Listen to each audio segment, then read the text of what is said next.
Muito boa tarde, Brasil. Há assuntos que, sinceramente, eu não gostaria de ter que tratá-los. Mas eles são tão explícitos, eles estão tão à mostra, que nós não podemos nos calar. Sinceramente, não podemos nos calar. Você abre o jornal de hoje, de ontem, de amanhã, você vai ver lá violência contra a mulher. Não raramente, esta violência chega a vias de fato, ou seja, o que era agressão vira assassinato. Só esse tipo de violência que há contra a mulher? Não, há outros tipos de violência. Será que, por exemplo, uma mulher que entra num ônibus ou num metrô e sofre, sabe, aquele homem que encosta e que chega, sabe, e quer se aproveitar da mulher, que quase sempre não grita, se cala, eu ia dizer o idiota, mas o cidadão, acha que ela até está gostando. Felizmente, isso já não está tão fácil assim. Eu estava vendo uma decisão agora de um dos ministros do Supremo. A mulher grávida, a mulher que está amamentando, trabalhando, sabe, em lugares insalubres. Seria certo isso? Não é uma forma de violência contra a mulher? O que é que nós estamos fazendo para combater essa violência? Eu tenho visto o Congresso Nacional preocupado com isso. Eu tenho visto a nossa própria Câmara Legislativa tentando trazer para si a responsabilidade de ajeitar uma maneira de combater este fato que está aí exposto. As nossas televisões, dias desses eu estava assistindo o DF-TV e o Jornal Nacional, inclusive. Ficou quase a maior parte do tempo falando e mostrando violência contra a mulher. Fatos concretos. O que nós denominamos hoje feminicídio. Fatos que chegaram realmente ao ponto máximo do assassinato.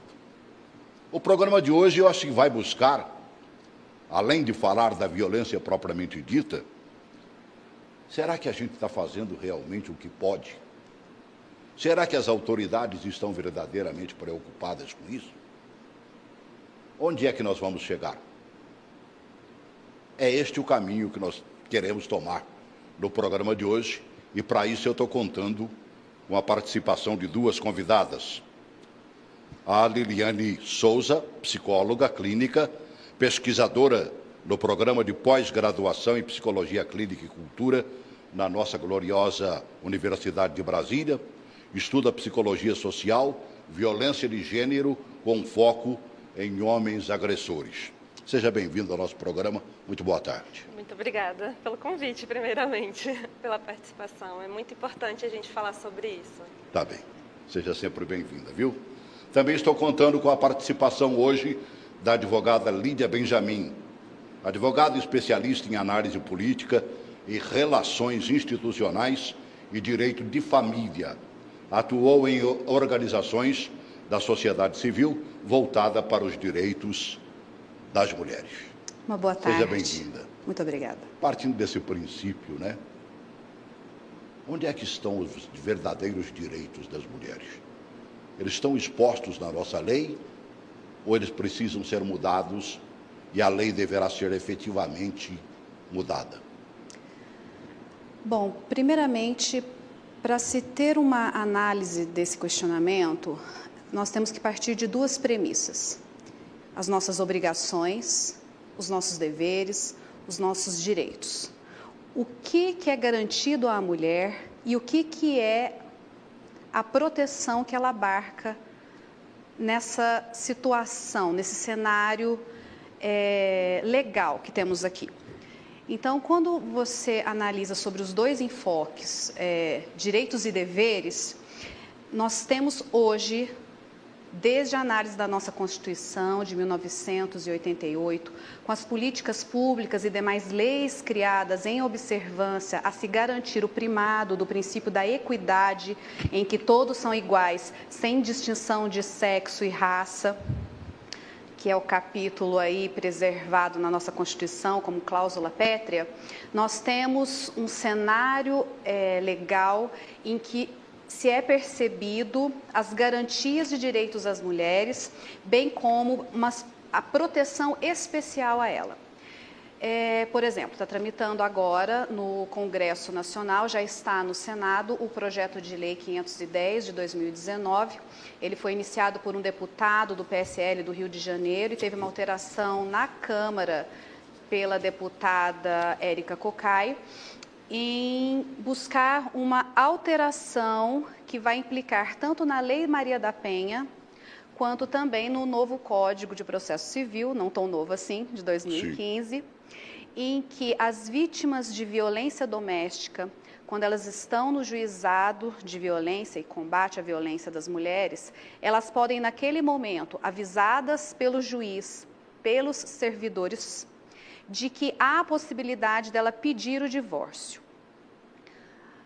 Num cenário legal, nós temos o reconhecimento de que isso facilita muito a essa vítima. Se ela é uma vítima de agressão e tudo mais, e no mesmo juízo vai ser decretada o fim do vínculo conjugal, o seu divórcio, significa que, se for necessária alguma outra medida protetiva, aquele juiz que já está especializado em atendimento àquela vítima, ele já pode deferir as medidas necessárias à sua proteção física, moral, psicológica, tanto dela quanto dos seus filhos.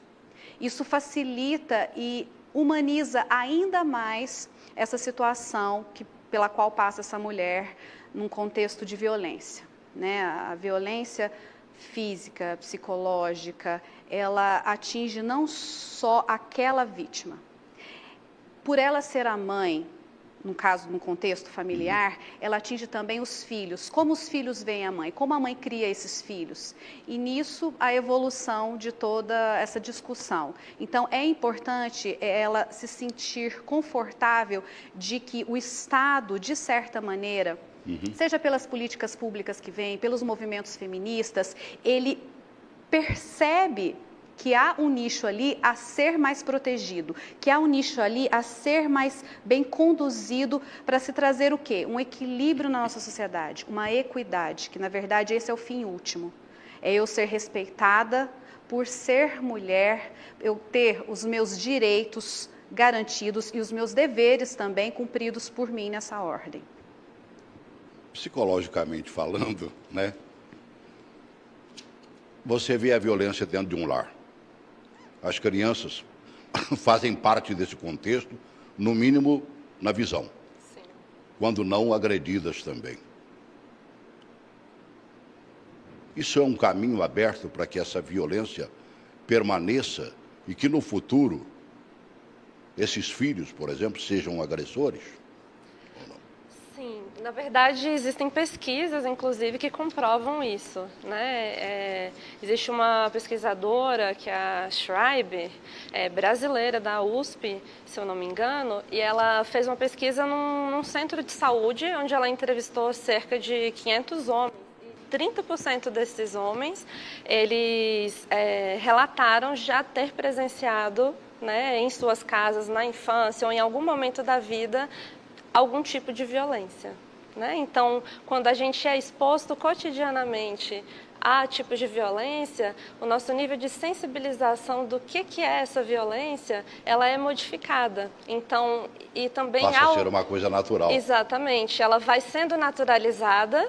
E aí, a prática dessa violência, ou inclusive mesmo sofrer essa violência, sendo aprendido que esses limites eles vão sendo expandidos, né? Então, o que seria uma violência é enxergado como não violência, porque ainda tem essa visão de que a violência, ela só é de fato quando ela acontece a violência física, e não, né?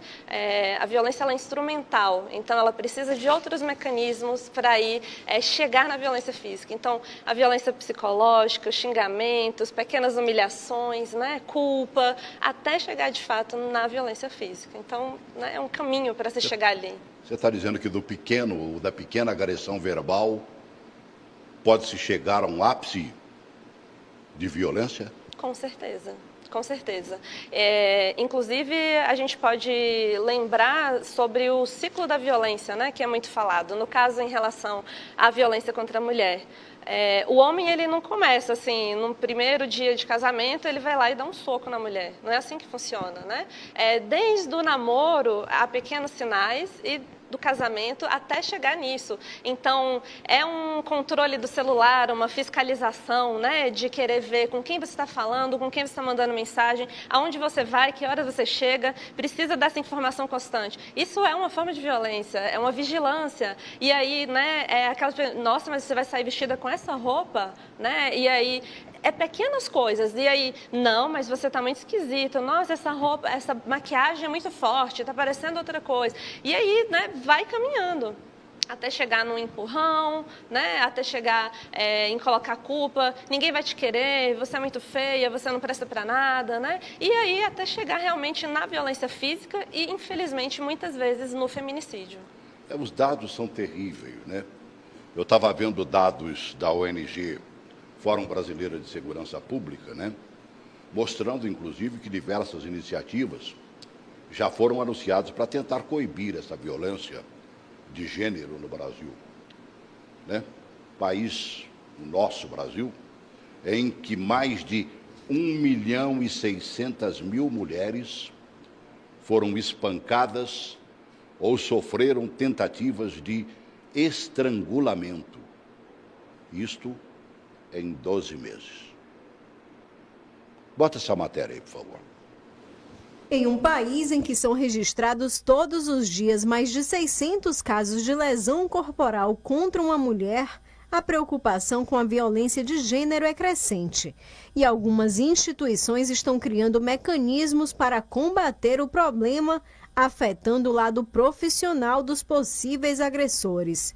A Assembleia Legislativa do Maranhão, por exemplo, emitiu uma resolução que proíbe a nomeação a cargos na instituição de pessoa condenada por violência doméstica e familiar contra a mulher. Não serão nomeados, e se houver algum caso de algum servidor que já esteja nomeado, for cargo comissionado, ele será exonerado. Se for um efetivo, será aberto o processo disciplinar. No início do mês de março, o governo do Rio de Janeiro sancionou uma lei que proíbe a contratação de funcionários que tenham sido condenados pela Lei Maria da Penha. E projetos semelhantes estão em discussão nos estados do Espírito Santo e de Rondônia. Agressores também serão barrados na Ordem dos Advogados do Brasil. Uma nova súmula aprovada pelo Conselho Federal impede a emissão do registro na entidade a bacharéis que tenham cometido violência de gênero. A decisão pode se estender a antigos profissionais. Estamos baseados no artigo 8º do Estatuto da Advocacia e da OAB e estamos nos baseando também no artigo 34 do Estatuto da Advocacia e da OAB, referente aos bacharéis já inscritos no quadro da ordem. Em um país em que uma mulher é morta a cada 2 horas, qualquer iniciativa que tente reverter esse quadro de violência é bem-vinda. Para aquele que tem a pretensão de se inserir no mercado profissional, que pretende ingressar no concurso público, que pretende estabelecer uma carreira dentro da área jurídica ou de qualquer outra que seja, ele vai saber que se ele tiver aquele tipo de prática, ele pode arruinar com a carreira profissional, com o futuro. Minha cara advogada, isso aí surte efeito? Sinceramente. Trancar as portas, por exemplo, de acesso ao cidadão que já cometeu agressão e tudo mais. Esse é o caminho? 2 pontos, eles devem ser primariamente analisados antes de você discutir se isso dá efeito ou não. Dá efeito? Claro. Sim. Mas até que ponto? Para quê? Como que a gente vai condicionar isso? E a questão do direito ao esquecimento? Um agressor que cometeu esse tipo de atitude há 10, 15 anos atrás, isso vai retornar? Então, para você saber a medida exata de que essa busca isso oriundo de políticas públicas, de análise e tudo mais, ela vai se mostrar efetiva no contexto social para que diminua essa violência ou que ele seja, de certa maneira, cerceado no seu direito em decorrência de um cometimento dessa agressão? Em que aspecto isso vai ser positivo no contexto social que você está inserido?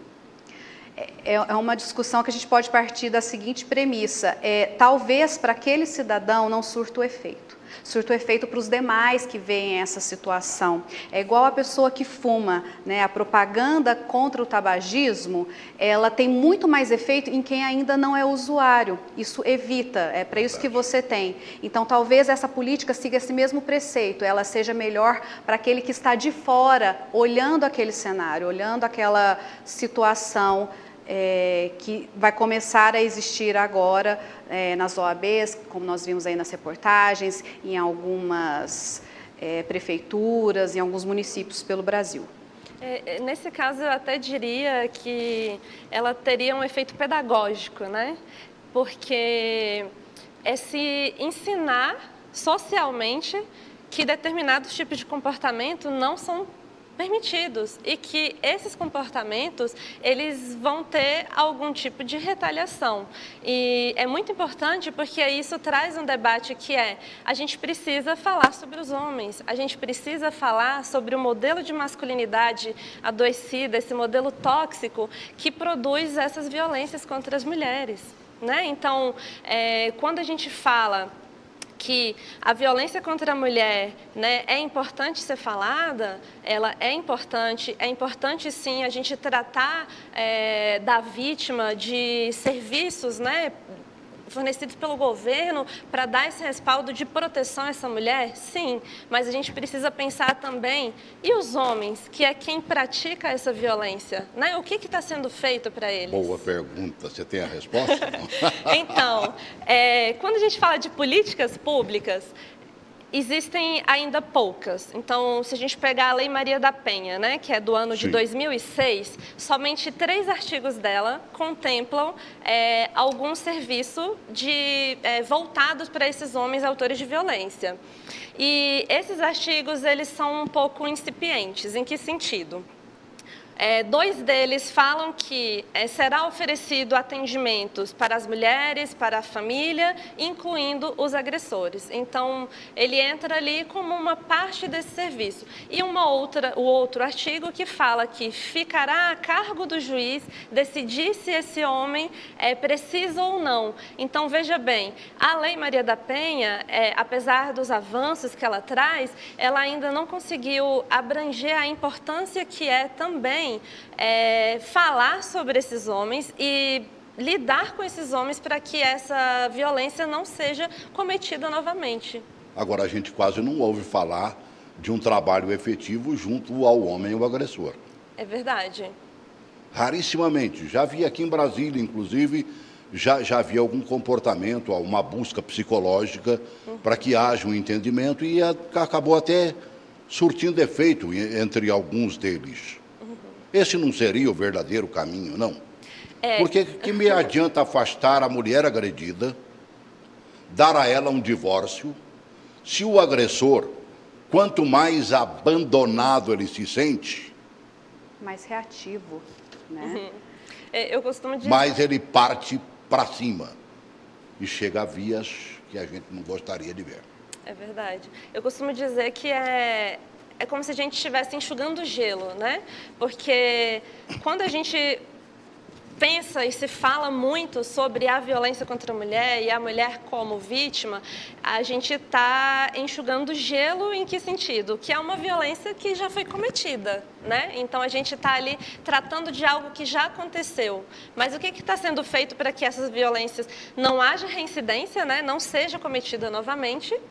E também para que esses homens não cometam essa violência. Inclusive, a minha pesquisa é exatamente sobre isso. Quais os tipos de atendimento psicossocial são fornecidos para esses homens, né? E como há poucas políticas públicas, né? Então, depois da Lei Maria da Penha, em 2008 foi lançado pela Secretaria de Política para as Mulheres o serviço de responsabilização e reeducação desses homens. Mas ele é só isso, em 2008. Então, a gente está em 2019 e não se falou mais sobre isso. Com certeza, nem todos os estados brasileiros estão prontos para realizar um tipo de atendimento como esse, né? Olha, tem que se partir para algum tipo de educação. E eu acho que a base é a infância. Vamos sempre. Se a gente ensinar o menor hoje, certamente, uma de vocês disse, por exemplo, vai servir de exemplo. Né? No caso, por exemplo, de se negar o acesso ao trabalho ao agressor. Eu também acho que se ensinar a criança desde pequenininho, ela certamente começará a tomar uma consciência maior. Sim. No último dia 30 agora, mês passado, encerrando o mês de abril, né, foi exatamente na Comissão de Educação do Senado que aconteceu um debate falando da importância da educação no combate à violência e fortalecimento das políticas para mulheres, né?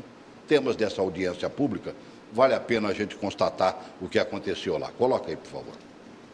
Segundo as Nações Unidas, o Brasil é um dos países mais violentos do mundo para as mulheres. Foram mais de 60 mil casos de violência contra mulheres no ano passado. 1.173 feminicídios. Este ano, só no mês de janeiro, 119 mulheres foram assassinadas pelos maridos, namorados ou companheiros. Investir em educação é o caminho para tentar mudar essa realidade, defenderam as participantes do debate. Todas integrantes do projeto Caminho das Flores.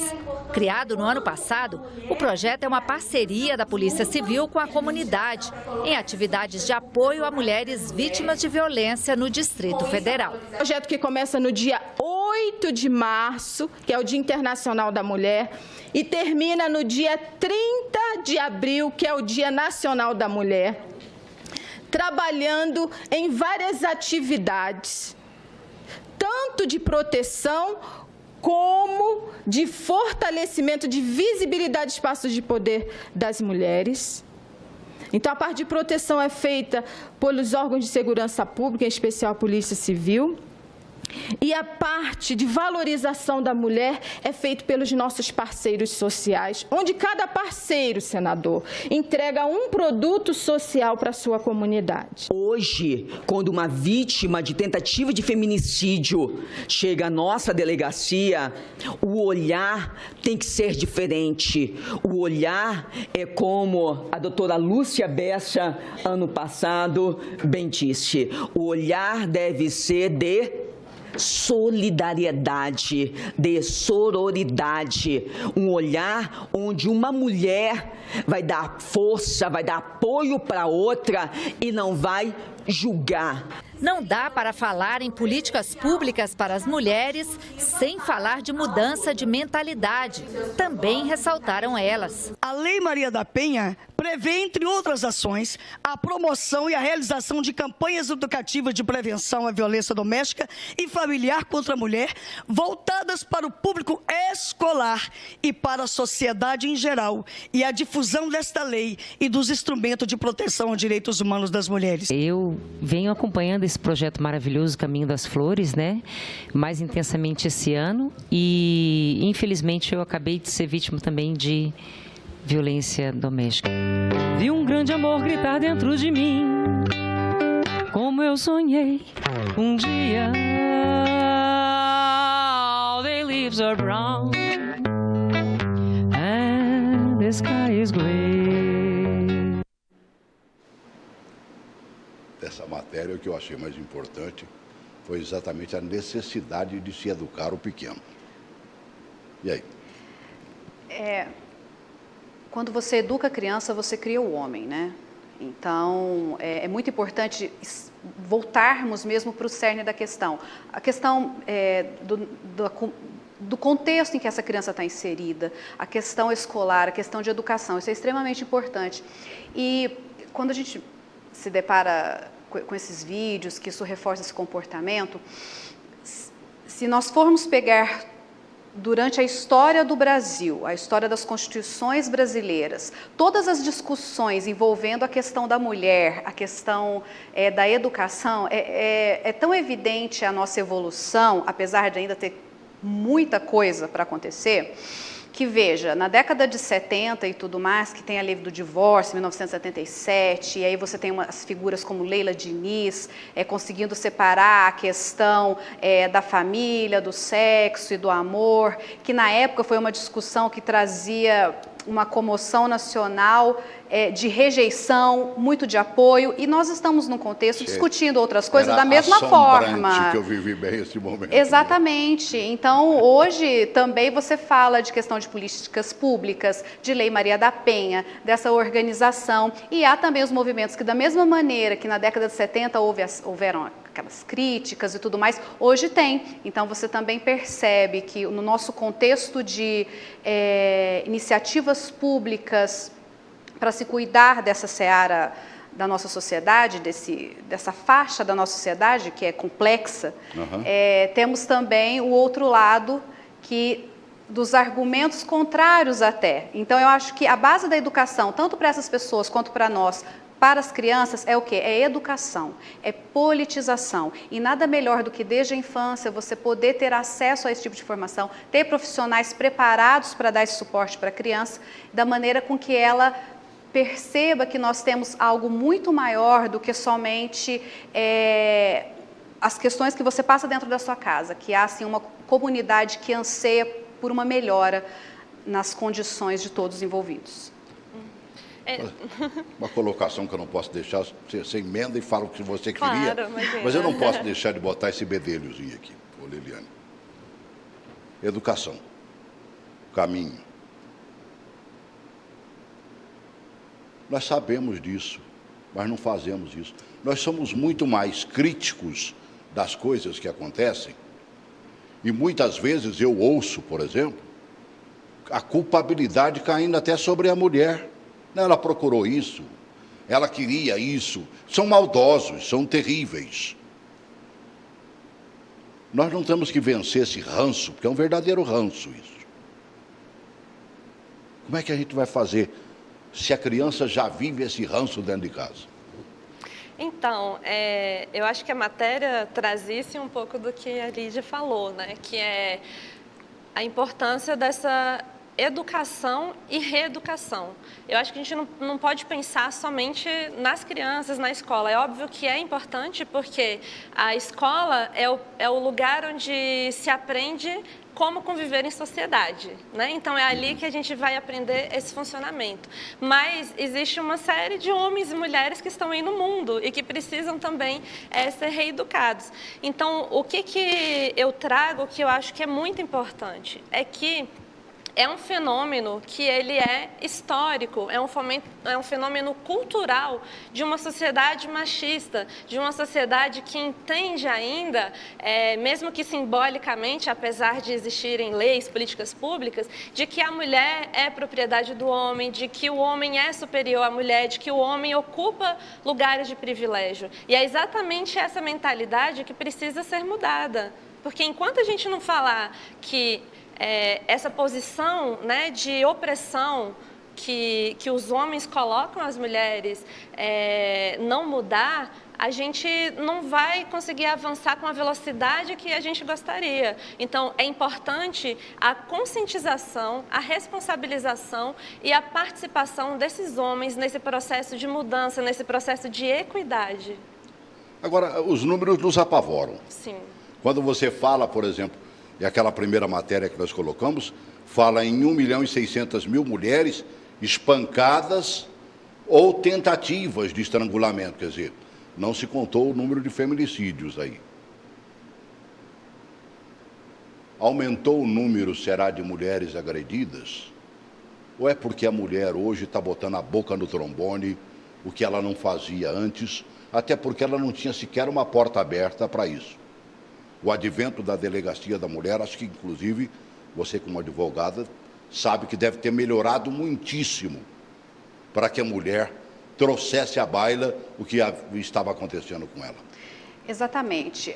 O judiciário como um todo, ele já está mais preparado para ter um melhor atendimento à vítima de violência doméstica e a todo o núcleo familiar, né? Uma coisa impensada há 10, 15 anos atrás. Em termos de história, somos ainda recém-nascidos nessa etapa.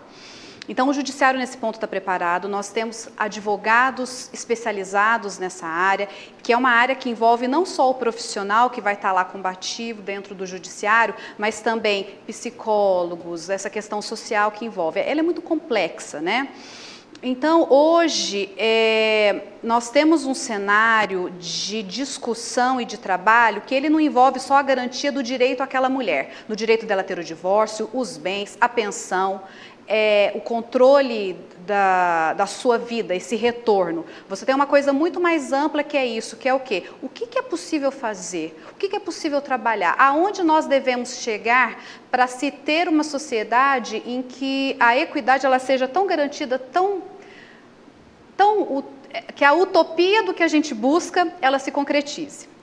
Eu entendo que quando você consegue superar uma etapa na vida social, outras vão se potencializando. Eu acho que, no fundo, vai ser uma discussão sem fim. Se nós, há 40, 50 anos, brigávamos por serem consideradas mulheres, sem a necessidade da alcunha mulher honesta ou não, pelo simples fato da gente separar, eu acho que hoje essa discussão já sedimentou, já está melhor. Então, a gente vai discutir agora o quê? Eu não preciso sofrer todas essas cargas, porque eu tenho uma sociedade que está olhando para esse foco central, que é a nossa discussão aqui no momento. Eu tenho políticas públicas que me garantem, eu tenho um judiciário que está com um aparato eficiente que pode me auxiliar nisso. Então, assim, eu não estou sozinha. Então, se eu não estou sozinha, agora é o quê? Uma coisa é os adultos, né? Os adultos a gente combate, pune quando é necessário. A criança o quê? A gente educa.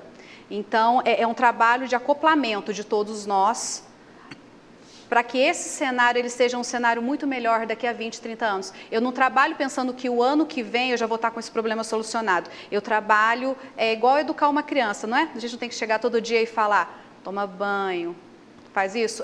É a mesma questão nesse trabalho envolvendo o direito da mulher. Ele é um trabalho diário, ele é contínuo e você não pode cansar, porque cada pequena vitória, ela representa um passo adiante nessa proposição que da nossa Constituição, que é a Constituição Cidadã, não é? Então, vamos ser todos iguais realmente perante a lei. Vamos fazer essa garantia. Vamos combater qualquer tipo de violência por você ser mulher, por você ser negro, por você fazer parte de uma faixa da sociedade como todos nós fazemos.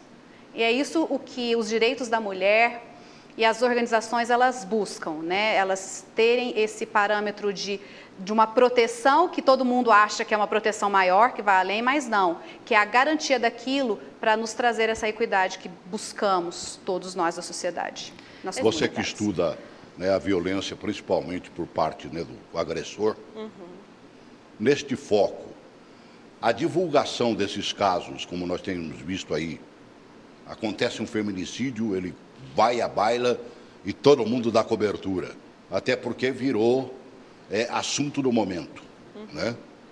Isso ajuda ou traz, sei lá, para aquele cidadão que já é agressor, quanto mais o desejo de?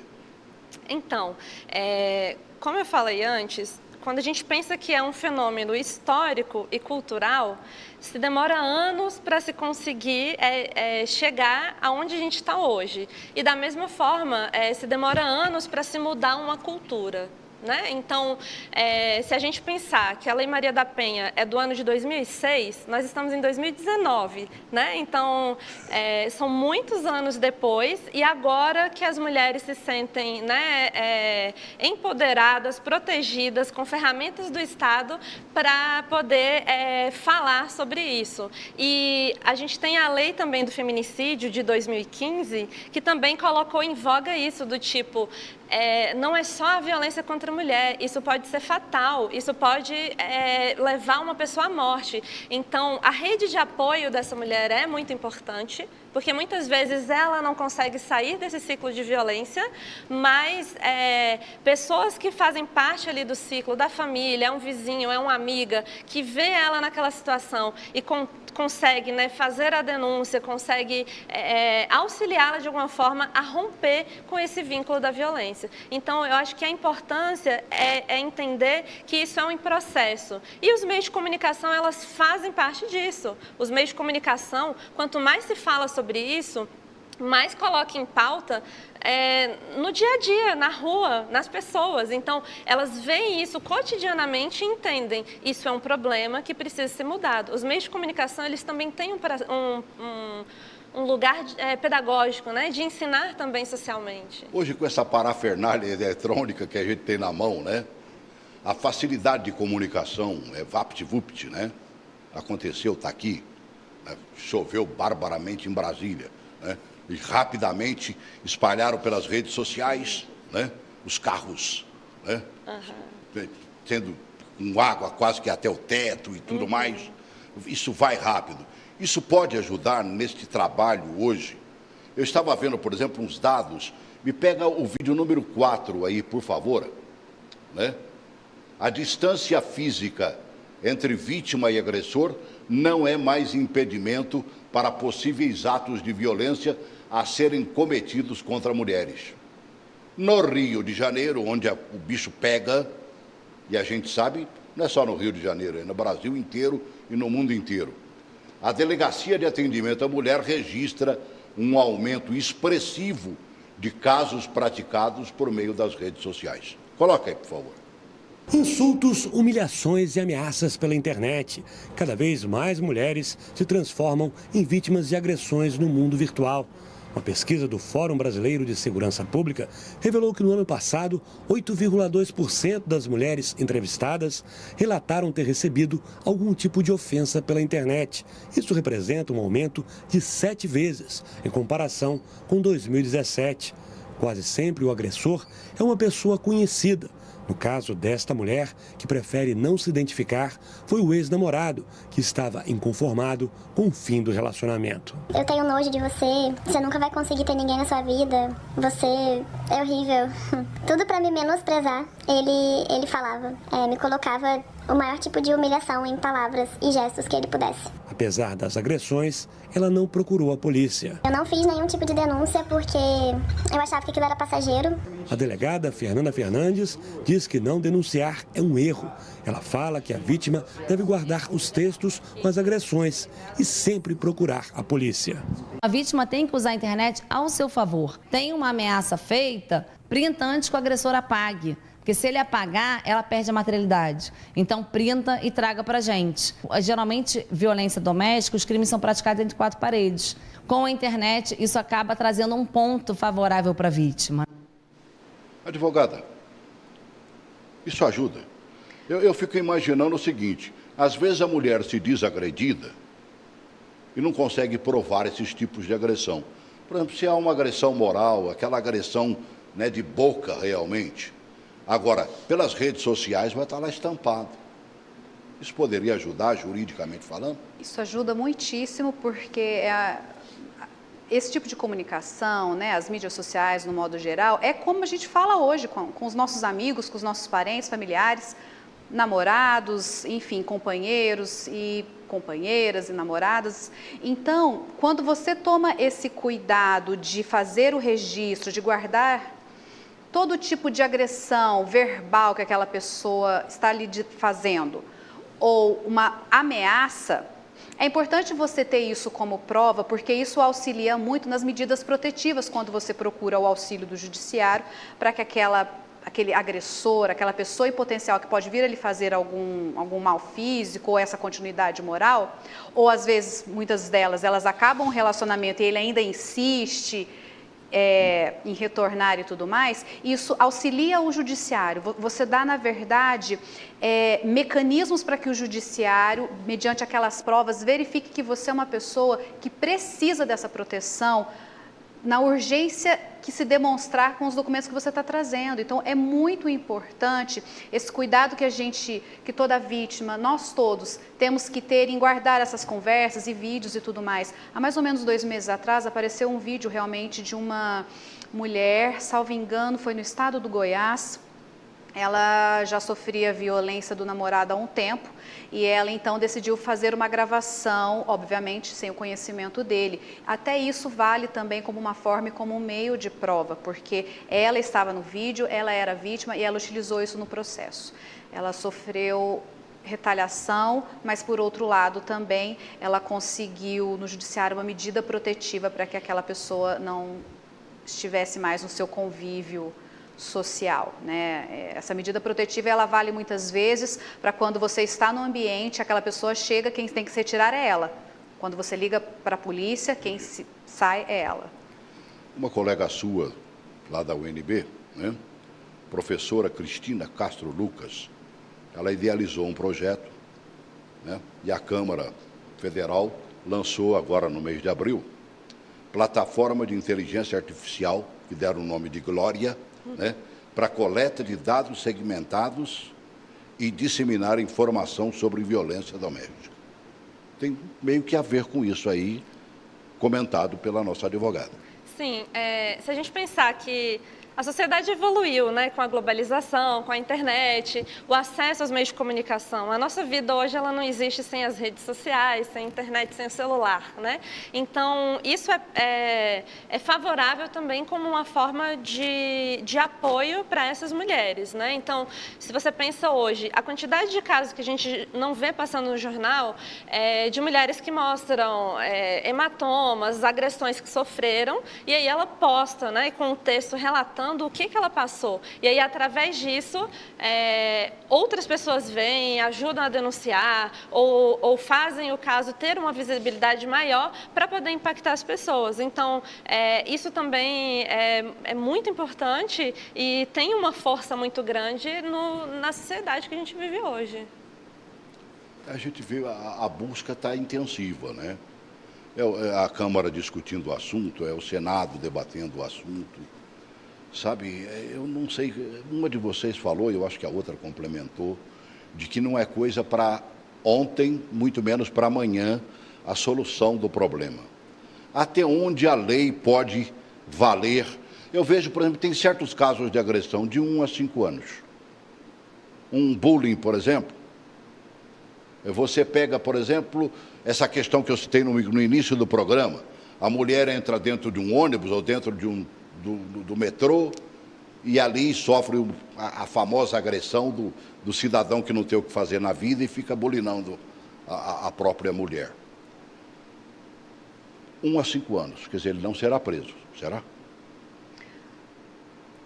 Pode ser preso, e aí dependendo se é primário e tudo mais, a questão das consequências dele sair antes, enfim. Quando você olha a punição, você tem que olhar também o que está sendo implementado para a ressocialização dessa pessoa. Que é justamente, trabalhar o agressor. Porque nós vamos pegar, eu vou chamar de crimes comuns, só para diferenciar essa nossa discussão. Os crimes comuns. O que o Brasil tem apresentado para todas as pessoas que estão encarceradas é uma ressocialização daquele preso. O que tem sido feito? Nada. A mesma coisa com esse. Então, assim, quando você está no presídio, você cai numa vala comum, né? Lá não se discute quando você está encarcerado, o que te levou para lá, qual o motivo. Você é mais um preso comum para o Estado. O que vai diferenciar? É a maneira com a qual o Estado vai olhar para essa pessoa que está lá dentro. Então, assim, punir, ele tem um caráter que pode solucionar para grande parcela que diz assim, olha, eu não vou fazer isso porque eu não quero sofrer as consequências desse ato. Mas e o cara que realmente faz? E o agressor que realmente pratica isso? O que você pode trabalhar? Puni-lo não vai ser suficiente. Você tem que o quê?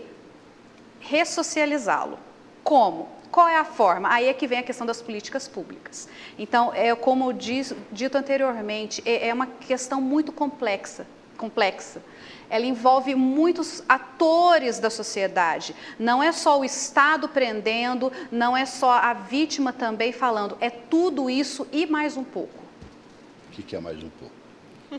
Todas as camadas da sociedade em participação, uma educação na infância, você quando sofrer essa vítima ou ver uma agressão do seu lado, ter uma voz ativa. Então somos todos nós, eu, você que está aí, quem está nos assistindo, todas as pessoas envolvidas na busca de uma conscientização, para que daqui a alguns anos nem prisão há de existir, né? Obviamente isso é uma utopia, eu não acredito que nós vamos chegar nesse nível, mas a busca é para que isso seja a exceção, não a regra. Talvez a regra hoje esteja existindo porque as mulheres estão falando mais.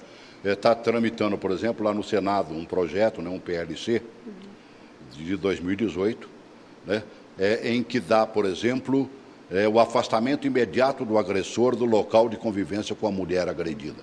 É um bom negócio? É um bom negócio. Na realidade, vai tornar isso mais legal, porque esse tipo que nós chamamos de medida protetiva, ela já existe, né? Se é uma vítima, você pode buscar no judiciário que ele seja afastado do lar e fique a tantos metros longe da vítima. Então, nós já temos esses mecanismos e essa efetivação, ela vai ser mais direta, digamos assim, né? Ela vem de lei, você não precisa demonstrar com os requisitos fáticos. Você pode pegar a lei, se o seu caso se insere naquele, isso é mais automático. Para a gente encerrar e para arrematar de vez, qual é o melhor caminho? Você trabalha observando o homem agressor. Eu acho que ele tem que ser muitíssimo trabalhado. Eu não sei se vai surtir efeito, mas, poxa vida, se a gente conseguiu afastar ou de fato e de direito e tudo mais. Esse é o caminho de hoje ou é coisa também para muito tempo depois? Eu acredito que esse é o caminho. Inclusive, a minha pesquisa, né, parte sobre isso. A gente precisa falar desses modelos de masculinidade que estão adoecidos. São modelos que não só trazem consequências para violências contra as mulheres, como para eles mesmos.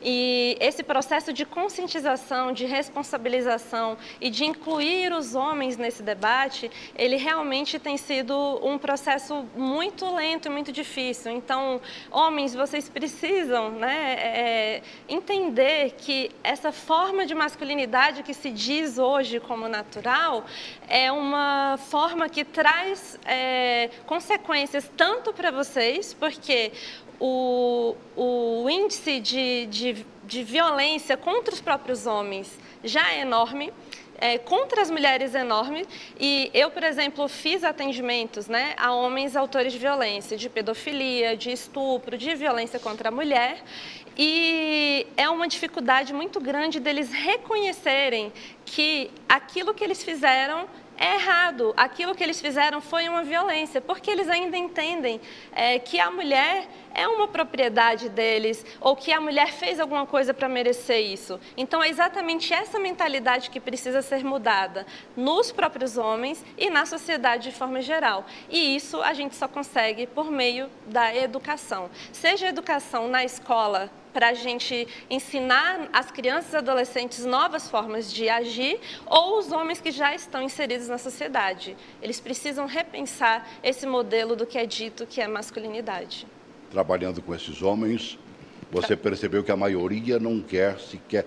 Quer dizer, a cabeça dele é de que ele é que está certo, você é que está errado. Exatamente. Conseguiu mudar a cabeça de algum, não? Então, há poucos estudos ainda na área da masculinidade, né? E a minha pesquisa é exatamente sobre isso, que é quais tipos de atendimento que existe hoje no Brasil voltados para esses homens e se elas têm efeito ou não. Quais os efeitos que tem? O que precisa ser mudado para a gente conseguir chegar em algo de fato que provoque mudança? A punição faz com que o homem mude, não? É um minutinho só que eu já estou tirando do próximo programa. Em grande parte, ela coíbe os demais. Então, a punição ela é necessária para se angariar, ou melhor, para educar quem olha aquela situação. Então, a punição ela tem um efeito positivo, sim, mas ela não é sozinha. Ela tem que vir com outras formas de melhorar essa relação mesmo entre nós, seres aqui. muitas coisas ainda deixaram de ser ditas aqui, né? Sim. Pra você ter uma ideia, você que está acompanhando o programa, 3 vídeos aqui que eu não coloquei no ar, né? Porque o papo vai desenvolvendo e a fala é de suma importância, mas com esses vídeos nós daríamos continuidade, evidentemente, o que fará com que a gente volte a fazer um novo programa, tá bem? Claro. Muito obrigada. Eu agradeço será a um prazer. disponibilidade de vocês. Eu que Obrigado agradeço. por terem vindo, aceito o convite, tá? Aqui veio uma vez, vira freguês, viu? Tá bom, querido? Que ótimo. Tá? Obrigada. Prazer Muito obrigada em pelo conhecê-los. convite. Igualmente. Muito obrigado. Permaneça no seu trabalho, é muitíssimo importante. E acompanhar a lei, sobretudo, enquanto os homens não começarem a sentir que a lei pesa sobre eles, realmente, eu acho que eles ainda não continuarão tão arredios. Eles permanecerão, como você disse, com a ideia frágil de que eles é que estão certos. Complicado. Obrigado. Obrigada. Obrigado.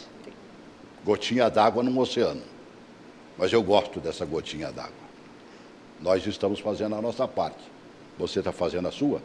Eu fiz uma merchandising de dias desse, acho que foi da Câmara Legislativa, falando exatamente da importância da denúncia. E quando a gente deixa de fazê-la, você está propiciando que um mal maior possa acontecer. Eu acho que a gente tem que fazer a nossa parte. E a nossa parte começa quase sempre dentro de casa e ao nosso redor.